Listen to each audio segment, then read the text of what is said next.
हमरा वीर के दिल ना दुखाई दूगो जैकेट बुलेट के बनवा दी मोदी जी। जय माँ सरस्वती, जय माँ भवानी। हेलो भैया, सबसे पहले आप सबको प्रणाम और स्वागत है आप सबका अपना चैनल भोजपुरी राइटिंग 7 में। आज एक देशभक्ति सॉन्ग मैटर लेके आए भैया, जो कि बहुत ही अच्छा मैटर है। अगर आप सबको मैटर अच्छा लगे तो चैनल को सब्सक्राइब कीजिए और साथ में बेल आइकन को जरूर दबाइए ताकि हमारा वीडियो सबसे पहले आप तक पहुंच सके। धन्यवाद। जय माँ सरस्वती, जय माँ भवानी। देखिए भैया मुखड़ा कैसे है, कैसे आप सबको गाना है। डायरेक्ट डमी में आते हैं तो कैसे आप सबको गाना है। दुनिया में सबसे नीमन भारत के वीर हो, कहता रे पंकज साथे फंटुस सुधीर हो। दुनिया में सबसे नीमन भारत के वीर हो, कहता रे पंकज साथे फंटुस सुधीर हो। त पूरा सेनवा के पावर बढ़ा दी मोदी जी, पूरा सेनवा के पावर बढ़ा दी मोदी जी। हमारा वीर के दिल ना दुखाई दूगो जैकेट बुलेट के बनवा दी मोदी जी। हमारा जान के दिल ना दुखाई दूगो जैकेट बुलेट के बनवा दी मोदी जी। मुखड़ा भैया अच्छा लगा होगा।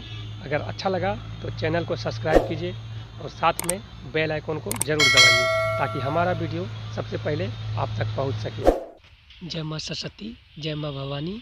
देखिए भैया अंतरा कैसे है, कैसे आप सबको गाना है। डायरेक्ट डमी में आते हैं तो कैसे आप सबको गाना है।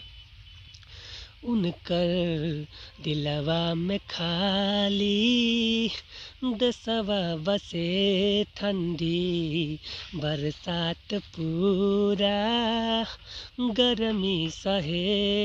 उनकर दिलवा में खाली दसवा बसे ठंडी बरसात पूरा गर्मी सहे। उनकर पूरा पगार बढ़ा दी मोदी जी, उनकर पूरा पगार बढ़ा दी मोदी जी। हमरा वीर के दिल ना दुखाई दूगो जैकेट बुलेट के बनवा दी मोदी जी। हमरा वीर के दिल ना दुखाई दूगो जैकेट बुलेट के बनवा दी मोदी जी। जय माँ सरस्वती, जय माँ भवानी। देखिए भैया लास्ट अंतरा कैसे है, कैसे आप सबको गाना है। डायरेक्ट डमी में आते हैं तो कैसे गाना है। उनकर शौर्य से चीनावा पाक डरे गो पाँच पे भारी रोजे परे।